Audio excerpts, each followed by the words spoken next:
6 দফা দাবি জানিয়ে কঠোর কর্মসূচির ইঙ্গিত দিল 7 কলেজের শিক্ষার্থীরা। 4 ঘন্টায় দাবি পূরণ না হলেই তারা যাবেন কঠোর কর্মসূচির পথে। 26 জানুয়ারি রাতে রাজধানী ঢাকা বিশ্ববিদ্যালয় এলাকা হয়ে উঠেছিল রীতিমতো রণক্ষেত্র।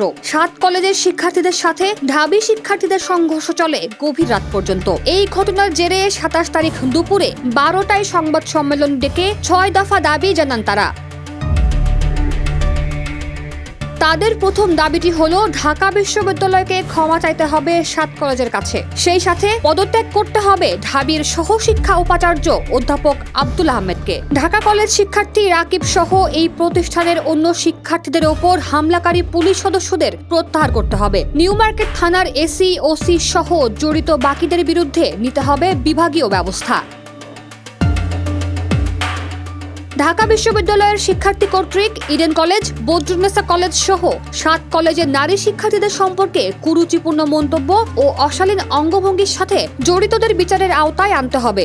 ঢাকা বিশ্ববিদ্যালয়ের সাথে 7 কলেজের প্রশাসনিক ও একাডেমিক সম্পর্কের অবসান ঘটাতে হবে। 4 ঘন্টার মধ্যে 7 কলেজের জন্য স্বতন্ত্র বিশ্ববিদ্যালয়ের রূপরেখা দিতে হবে।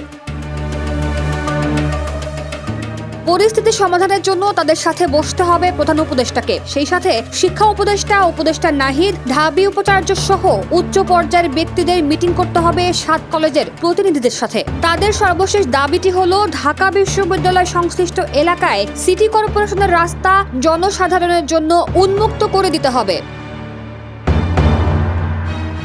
এসব দাবি পূরণে 4 ঘন্টা সময় বেঁধে দিয়েছে 7 কলেজের শিক্ষার্থীরা। অর্থাৎ 27 জানুয়ারি বিকেল 4টা পর্যন্ত বলবৎ থাকবে তাদের বেঁধে দেওয়া সময়।